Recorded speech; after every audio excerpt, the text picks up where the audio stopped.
जीवन एक यात्रा 7 चैनल में आपका स्वागत है। अगर वीडियो अच्छी लगे तो चैनल को लाइक, शेयर, सब्सक्राइब जरूर करें। एक छोटे से गांव में गोपाल नाम का गरीब कुम्हार रहता था। उसकी पत्नी गौरी और एक छोटी बेटी थी। गोपाल दिन रात मिट्टी के घड़े बनाता, लेकिन फिर भी घर में गरीबी रहती। गांव के लोग उससे बर्तन तो लेते, पर पैसे देने में टाल मटोल करते। धीरे धीरे गोपाल का मन टूटने लगा।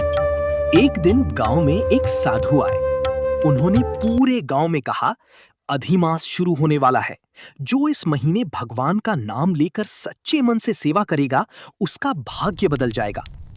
गांव के अमीर लोग बड़े बड़े यज्ञ कराने लगे, लेकिन गोपाल उदास बैठा था। उसकी पत्नी गौरी बोली, हमारे पास धन नहीं, लेकिन भक्ति तो है। क्यों ना हम रोज भगवान को एक दीपक जलाएं? गोपाल बोला, सिर्फ एक दीपक से क्या होगा?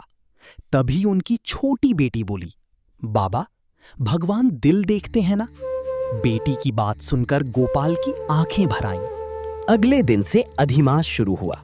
हर सुबह गोपाल नदी से मिट्टी लाता, घड़े बनाता और शाम को घर के बाहर छोटा सा दीपक जलाकर भगवान विष्णु का नाम लेता। धीरे धीरे उसके मन में शांति आने लगी। एक रात तेज बारिश हुई। गोपाल की बनाई सारी मटकी भीगकर टूट गई। वो निराश होकर रोने लगा। हे भगवान, मैंने आपका नाम लिया, फिर भी सब खत्म हो गया। उसी रात उसे सपना आया। सपने में भगवान विष्णु प्रकट हुए। उनके शरीर से तेज प्रकाश निकल रहा था। भगवान बोले, गोपाल, परीक्षा के बिना कृपा नहीं मिलती। कल सुबह पुराने पीपल के पेड़ के पास जाना। सुबह होते ही गोपाल वहां पहुंचा। उसे मिट्टी में दबा एक पुराना घड़ा मिला। जब उसने घड़ा खोला तो अंदर सोने के सिक्के चमक रहे थे। गोपाल हैरान रह गया, लेकिन तभी उसके मन में विचार आया, ये धन शायद किसी और का होगा। वो तुरंत गांव के मुखिया के पास गया। मुखिया ने पूरे गांव में घोषणा करवाई, लेकिन उस घड़े का मालिक कोई नहीं निकला। तब गांव के बुजुर्ग बोले, ये अधिमास में भगवान का प्रसाद है, क्योंकि गोपाल ने ईमानदारी और भक्ति नहीं छोड़ी। धीरे धीरे गोपाल का जीवन बदल गया। उसने बड़ा घर नहीं बनाया, बल्कि गांव में एक छोटा मंदिर बनवाया।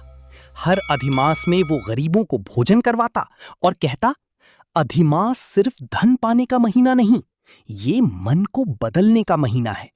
उसकी बेटी बड़ी होकर बहुत ज्ञानी और दयालु बनी। लोग दूर दूर से उस मंदिर में आने लगे।